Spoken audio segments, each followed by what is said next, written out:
Lalu, maka nama saya Alfian Manto. Saya menjelaskan tentang sistem starter sepeda motor. Pada saat ignition, switch atau kunci kontak terputus on, maka seluruh sistem berisikan dalam keadaan mati, termasuk sistem starter.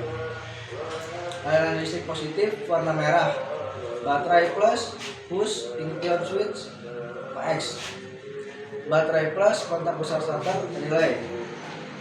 Pada saat ignition switch terhubung on, maka beberapa sistem kelistrikan mendapat asupan listrik dari baterai, termasuk starter relay. Aliran listrik positif warna merah, baterai pulsa ignition switch Return solenoid relay, starter switch, baterai, kontak besar starter relay. Lilitan solenoid pada starter relay juga mendapatkan asupan listrik dari kunci kontak, namun karena starter switch belum terhubung ke negatif masa baterai, maka belum terbentuk sifat kemagnetan sehingga plat kontak saklar tidak tertarik dan saklar yang besar pun masih dalam keadaan terputus. Pada saat starter switch dihubungkan on, maka aliran listrik dari solenoid akan diteruskan ke massa dan terbentukkan sifat kemagnetan pada solenoid.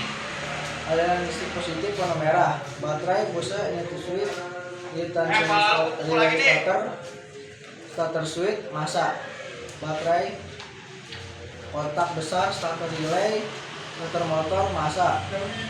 Ada dua kejadian saat starter switch dalam kondisi terhubung, yaitu satu, terbentuknya kemagnetan pada lilitan solenoid. Sifat kemagnetan tersebut digunakan untuk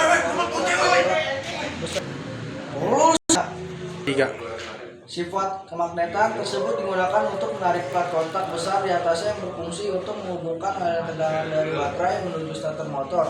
Sifat kemagnetan terbentuk karena starter switch pada awalnya sudah mendapat tegangan dari positif baterai dan sedang menunggu tegangan negatif atau massa baterai. Jika starter switch dihubungkan, solenoid mendapat asupan tegangan positif dan negatif, maka terbentuklah sifat kemagnetan pada lilitan solenoid. Yang kedua, ketika plat kontak tertarik oleh sifat kemagnetan yang terbentuk pada solenoid, maka tegangan dari positif baterai akan mengalir menuju starter motor. Starter motor mendapat asupan tegangan positif dan negatif baterai, maka terjadi transformasi energi listrik menjadi energi mekanik. Energi putaran yang terbentuk pada starter motor digunakan untuk menekan poros engkol. Terus kesimpulan, kenapa wiring sistem starter harus menggunakan starter relay atau magnetic switch? Starter relay digunakan pada wiring sistem starter motor listrik karena alasan yang utama adalah mencegah terjadinya drop, penurunan tegangan. Dengan menggunakan starter relay, maka jarak antara baterai dengan starter motor menjadi lebih dekat, sehingga rugi tegangan akibat tahanan kabel akan semakin kecil. Yang kedua itu, jika tidak menggunakan relay starter, maka dibutuhkan kontak saklar berukuran besar, dan hal ini tentu tidak kemungkinan untuk ditempatkan pada kemudi agar dekat dengan jari tangan. Yang ketiga itu lebih hemat biaya, motor starter membutuhkan energi yang besar, maka dibutuhkan kabel penghubung yang besar pula. Tanpa starter relay, maka kabel yang dibutuhkan akan lebih panjang dan mahal. Sekian dari saya. Wassalamualaikum warahmatullahi wabarakatuh.